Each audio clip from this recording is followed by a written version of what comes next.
Racist bikers mess with a black soldier at a bar, but his next move shocks everyone.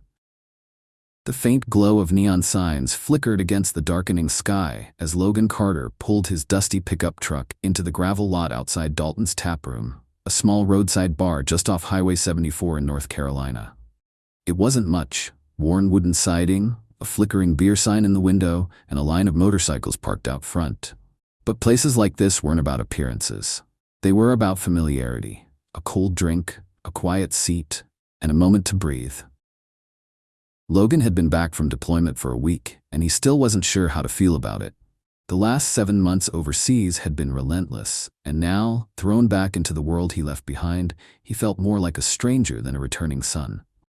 The silence of home was suffocating, and the thought of facing his mother's worried eyes and his niece's endless questions was overwhelming. He wasn't ready. Not yet. So, he drove. Tonight he wanted anonymity, a place where no one knew his name or his past, where he could sit in a dark corner and pretend, just for a little while, that everything was normal. The door creaked open as he stepped inside, the smell of old wood, spilled beer, and something fried settling in his lungs. A jukebox in the corner hummed a low country tune, the sound barely cutting through the chatter of truckers, locals, and road-weary drifters. Logan took it all in with a quick scan of the room. The regulars at the pool table, the bartender cleaning glasses, the lone drinkers lost in thought. Nothing out of place. He made his way toward a table near the back, away from the bar, but with a clear view of the room. His camouflage fatigues blended into the dim lighting, but his scuffed sneakers stood out, chosen for comfort, not for show. He wasn't here to prove anything, just to exist. A waitress passed, and he ordered a glass of water, ignoring the curious glance she shot him. He didn't care what people thought. He just wanted a moment of peace before returning to the life that waited for him outside. For a while, he sat there, letting the background noise fill the empty spaces in his mind. He thought about his mother's cooking, about his niece's excited voice, about the home that had been waiting for him while he was thousands of miles away. He should feel relief. He didn't. And then, just as he was beginning to settle, the door slammed open. The sudden slam of the door sent a ripple through the tap room, cutting through the low hum of conversation and the distant twang of the jukebox. Logan Carter barely shifted in his seat, but his senses sharpened out of habit. Old training, buried deep, never really left you. He took a slow sip of water, his eyes flicking to the entrance without turning his head. A group of 6 men strode inside, their heavy boots thudding against the worn wooden floor, their laughter sharp and full of bravado. They wore leather jackets, some with faded patches sewn onto them, insignias that hinted at their past. Veterans. Logan knew the look well. The weight of service carried in their shoulders, the experience in their hardened expressions. But there was something else, something in the way they carried themselves that set off an uneasy feeling in his gut. One man stood out among them. Ray Grizz Callahan, the burly leader, had a salt and pepper beard and a presence that demanded attention. He was mid-laugh, his rough voice booming as he clapped one of his buddies on the back. But then, as his eyes landed on Logan, the laughter stopped, like someone had hit a switch. His expression didn't shift immediately, but something changed. His posture stiffened, his jaw tensed ever so slightly. He muttered something under his breath to the men behind him, and one by one they all turned to look at Logan. The shift in energy was unmistakable. The easygoing atmosphere of the bar didn't vanish, but it dimmed, like a shadow creeping over the room. The regulars at the bar kept drinking, but their laughter wasn't as loud. The bartender, Rick Dalton, slowed his movements, pouring a drink with deliberate ease, his eyes flicking between the newcomers and Logan. Logan knew this feeling, the weight of being sized up, judged without context.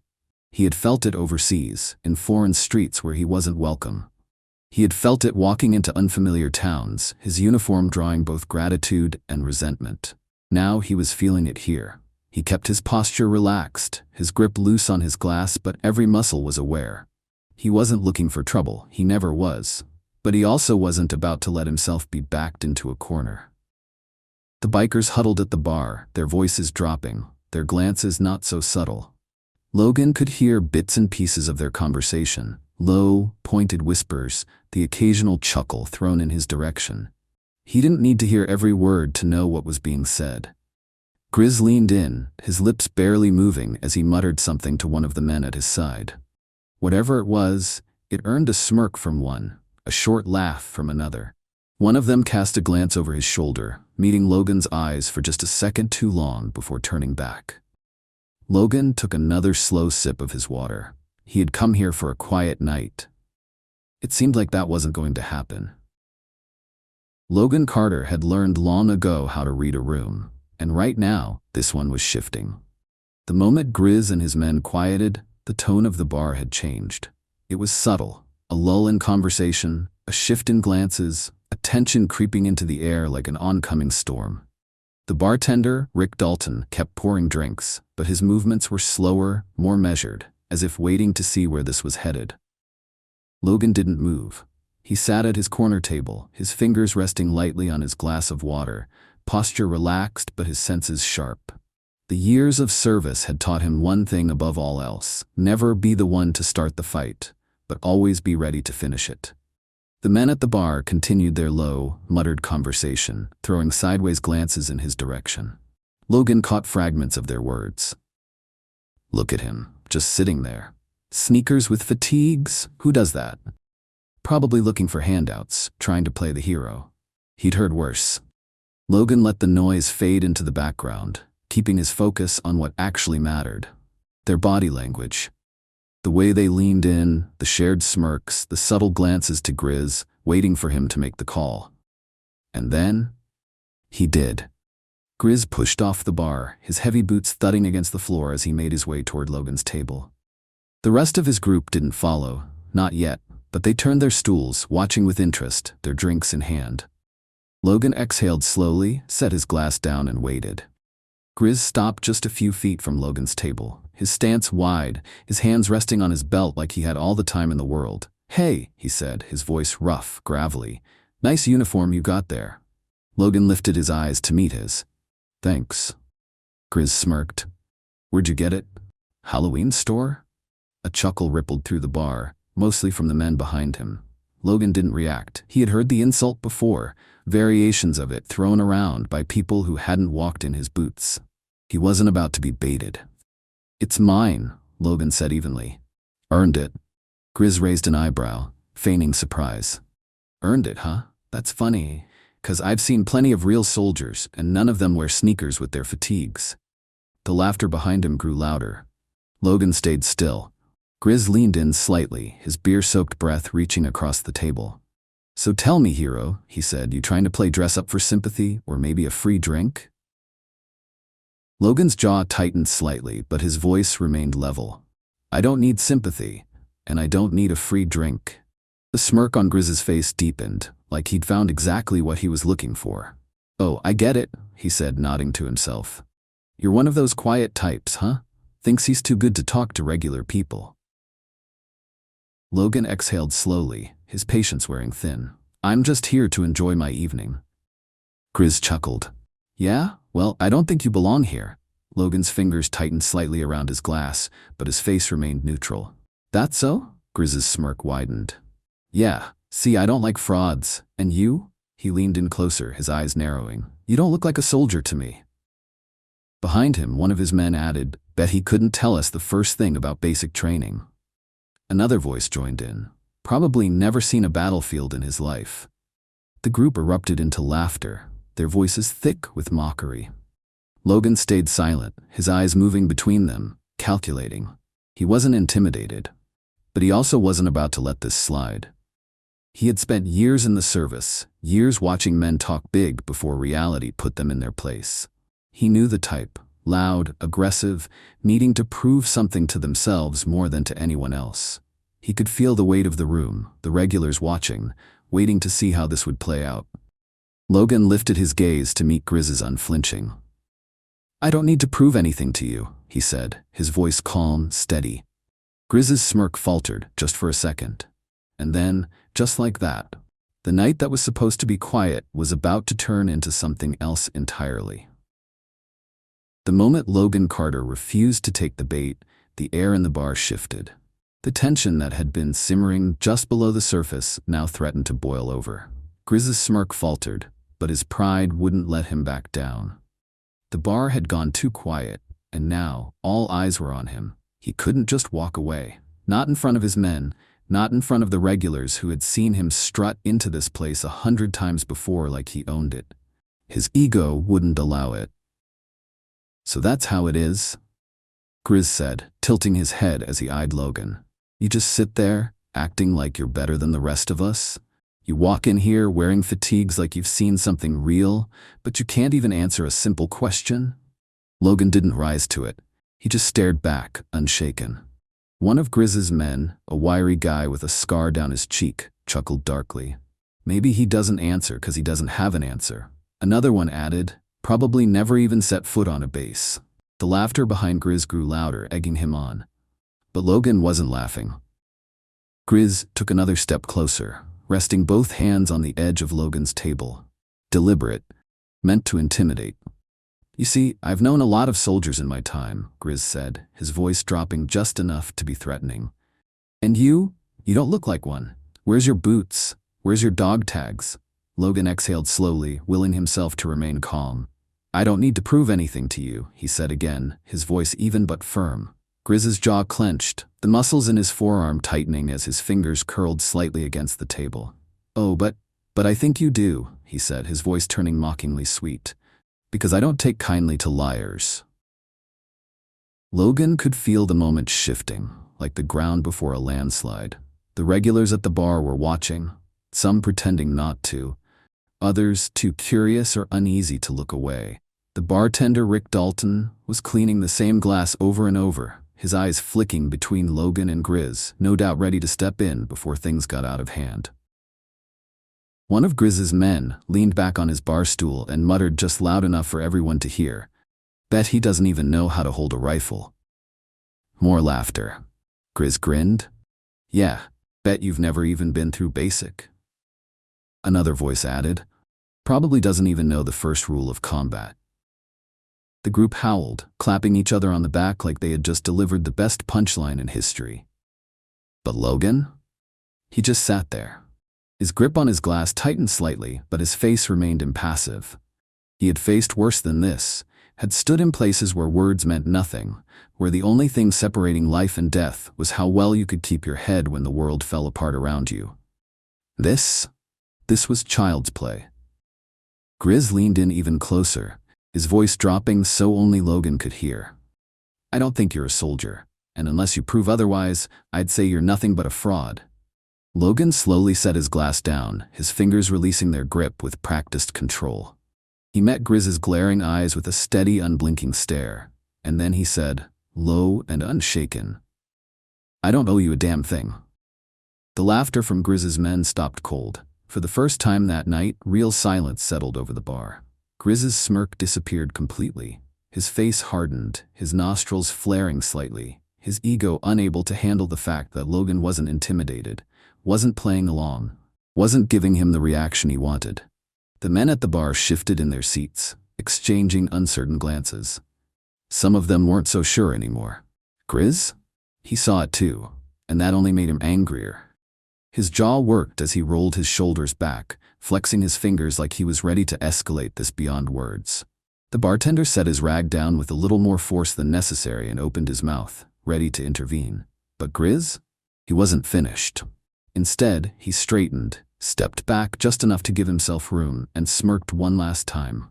Then he said, loud enough for the entire bar to hear, "Yeah? Then prove it." And that was the moment Logan knew. This wasn't going to end with words. The moment the words left Grizz's mouth, the air in Dalton's tap room thickened with a tension so heavy it felt like the walls were closing in. The challenge had been issued. There was no turning back now. Logan Carter had seen this moment before, not just in bars but in places far worse.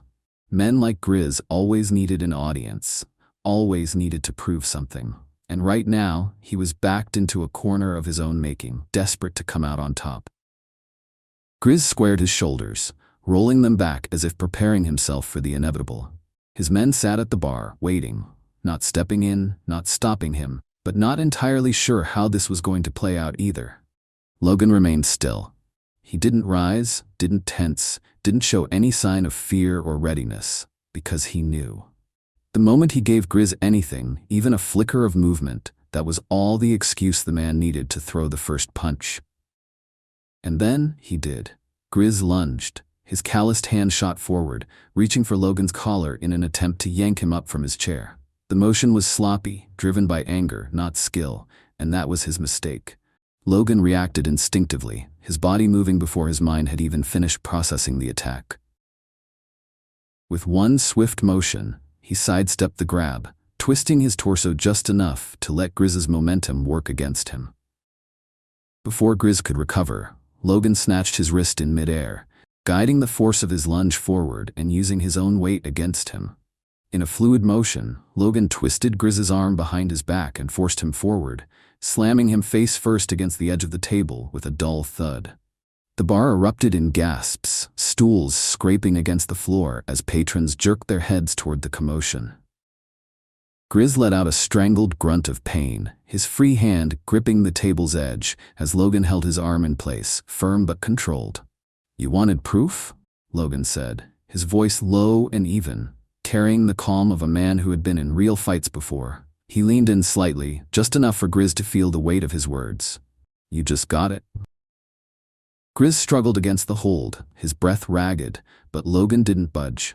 His grip was tight, measured, designed to restrain, not to injure. "Let him go," one of the bikers shouted from the bar, though he didn't make a move forward. Another hesitated before adding, "Come on, man, he didn't mean nothing by it." Logan's eyes flicked up, locking on to the biker who had spoken. His expression was unreadable, but his message was clear. If you want him free, tell him to calm down first. The bartender, Rick, finally set his glass down, his hand hovering near the phone. "Maybe it's time for you boys to leave," he said, his voice calm but firm. "Before this gets worse." For a moment, Grizz's body remained rigid, his muscles straining as if he still wanted to fight.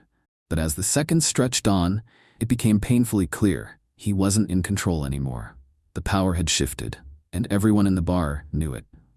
Slowly, Logan released his grip, stepping back just enough to allow Grizz to regain some of his dignity, though it was clear he had none left. Grizz stumbled as he straightened, his chest heaving, his pride more injured than his body.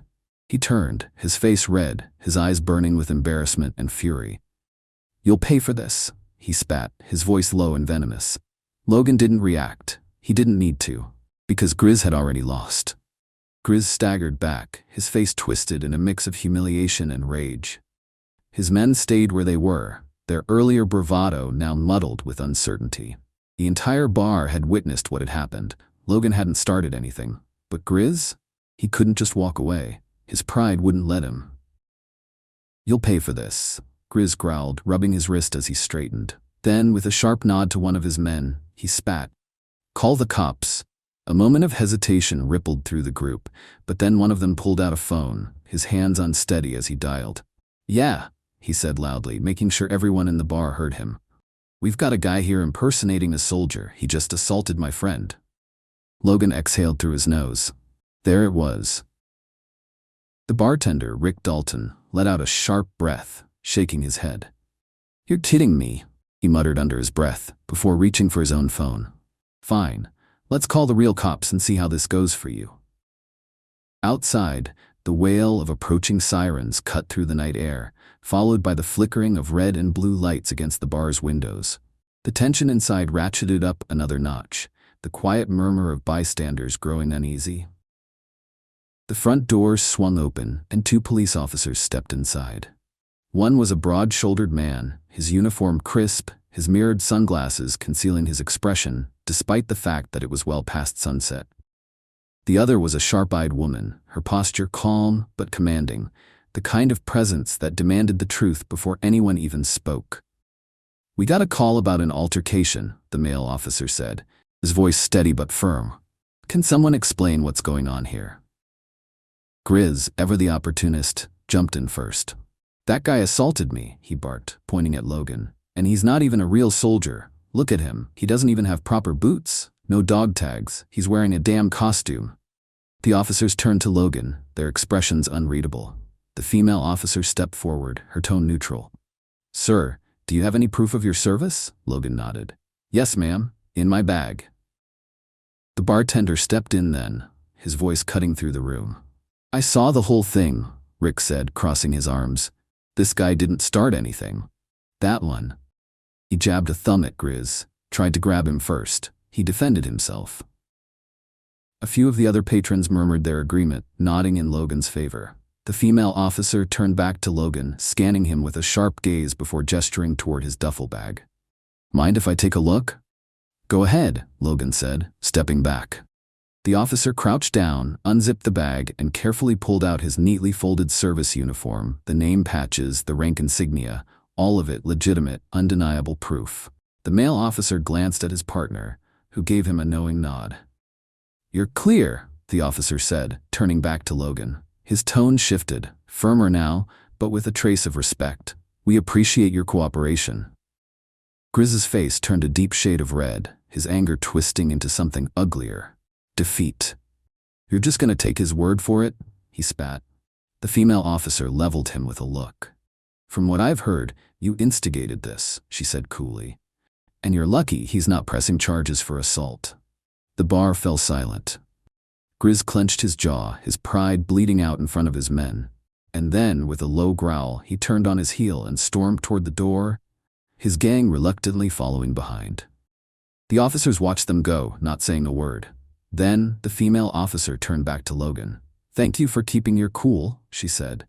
"We'll make sure this is documented correctly." Logan nodded, unshaken, unmoved. Because in the end, he had nothing to prove. A few days later, Logan Carter stood in his driveway, the hood of his old pickup truck propped open, a wrench in one hand and a rag in the other. The late afternoon sun cast long shadows across the gravel, the heat of the day beginning to fade into the crisp coolness of the evening. He had been back for just over a week now, and though the bar incident still lingered in his mind, it wasn't what kept him awake at night. That was just another fight. A distraction from the real battle, the one that came with trying to adjust to life back home. The distant rumble of an engine pulled him from his thoughts. He glanced up as a motorcycle rolled into the driveway, the rider slowing to a stop a few feet away. Logan recognized him instantly. Derek Lawson, one of Grizz's men. Logan didn't move, didn't tense, didn't reach for anything. He just waited. Derek cut the engine, removed his helmet, and sat there for a moment, staring at the ground like he was searching for the right words. Then, slowly, he swung the leg over the bike and stepped forward, his hands shoved deep into his jacket pockets. "Look, man," he started, his voice gruff but uncertain. I wanted to come by and say I'm sorry." Logan raised an eyebrow but didn't say anything, letting Derek sit in the discomfort of his own words. Derek sighed, rubbing a hand over his face. He hesitated, then shook his head. "I should have said something that night. I should have stopped it." His eyes lifted, meeting Logan's for the first time. "But I didn't." Logan studied him for a long moment, reading the tension in his shoulders, the way he shifted on his feet like he was ready for Logan to laugh in his face or throw him off his property. Instead, Logan wiped his hands on the rag and leaned against the truck. "Why now?" he asked. Derek swallowed hard. "Because it's the right thing to do. And because," he exhaled, "I don't want to be that guy, the one who just goes along with whatever. I've seen too much hate in my life, man, and I don't want to add to it anymore." Logan nodded, considering his words. It didn't erase what had happened, but it was a start, and sometimes that was enough.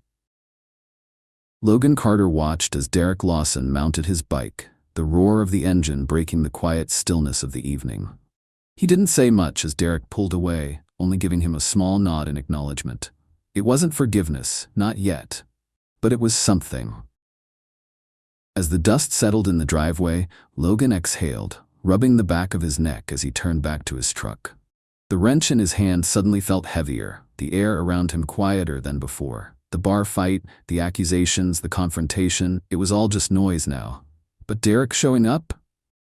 That was the part that stuck with him. Logan had fought a lot of battles in his time, but not all of them had been on the battlefield. Some of them happened right here, in bars, in quiet moments, in people's minds. It wasn't just about throwing punches or winning fights. Sometimes the real victories came from shifting perspectives, from making people see things differently. He knew what it felt like to be judged at a glance, to walk into a room and have people decide who you were before you even spoke. It had happened overseas, it had happened in uniform, and now it had happened at home. But he also knew something else. How he handled those moments mattered, not for the people watching, but for himself. That night at the bar, he could have swung first. He could have proven a point with his fists instead of his words, but that wouldn't have changed anything.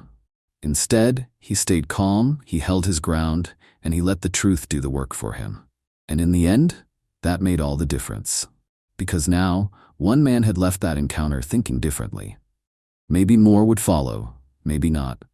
But Logan had learned one thing in his time serving: change didn't happen all at once. It happened in small moments, one person at a time. He tossed the wrench onto the workbench and wiped his hands on a rag. The sky was starting to darken, the world shifting toward night. He didn't know what tomorrow would bring. But whatever it was, he was ready.